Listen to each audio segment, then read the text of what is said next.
খোদার কাছে মোনাজাতে বলি বারে বার, কেন সে প্রাণ বন্ধু হইল না আমার।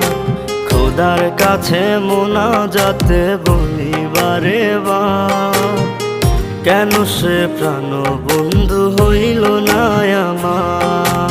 নই কি আমি তার যোগ্য, নাকি আমার এমন ভাগ্য, এত ব্যথা সইতে আমি পারবো না যে আর।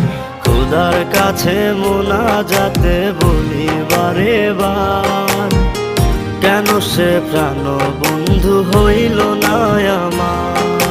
খোদার কাছে মোনাজাতে বলি বারে বার, কেন সে প্রাণ বন্ধু হইল না আমার।